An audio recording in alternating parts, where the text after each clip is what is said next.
മലബാറിന്റെ ദീർഘകാലത്തെ സ്വപ്നം ആനക്കാംപൊയിൽ കള്ളാടി മേപ്പാടി തുരങ്കപാതയുടെ നിർമ്മാണോദ്ഘാടനം ഈ മാസം 31-ന് മുഖ്യമന്ത്രി പിണറായി വിജയൻ നിർമ്മാണോദ്ഘാടനം നിർവഹിക്കുന്നതോടെ മലയോര ജനതയുടെ വർഷങ്ങളായുള്ള സ്വപ്നത്തിന് കൂടിയാണ് ചിറകുമുളയ്ക്കുന്നത്. താമരശ്ശേരി ചുരത്തിലെ ഗതാഗതക്കുരുക്ക് നിത്യസംഭവമാകുന്ന പശ്ചാത്തലത്തിൽ തുരങ്കപാതയ്ക്ക് വലിയ പ്രാധാന്യമാണുള്ളത്.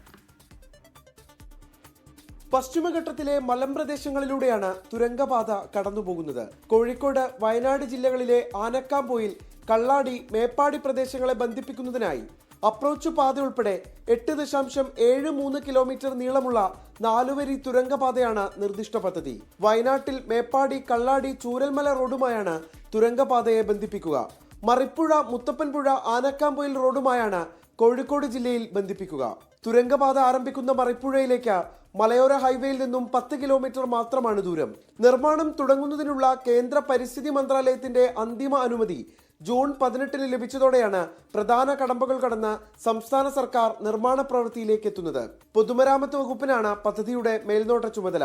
കേരള ഇൻഫ്രാസ്ട്രക്ചർ ഇൻവെസ്റ്റ്മെന്റ് ഫണ്ട് ബോർഡിൽ നിന്ന് ലഭ്യമാക്കുന്ന ഫണ്ട് ഉപയോഗിച്ചാണ് നിർമ്മാണം. 2134 കോടി രൂപയാണ് പദ്ധതി ചെലവ്. ടെൻഡർ നടപടികൾ നേരത്തെ പൂർത്തീകരിച്ചിരുന്നു. തുരങ്കപാത വരുന്നതോടെ ഇരു ജില്ലകൾക്കുമിടയിൽ കുറഞ്ഞ സമയത്തിനുള്ളിൽ കൂടുതൽ സൗകര്യത്തോടെ സുരക്ഷിതമായി യാത്ര ചെയ്യാം.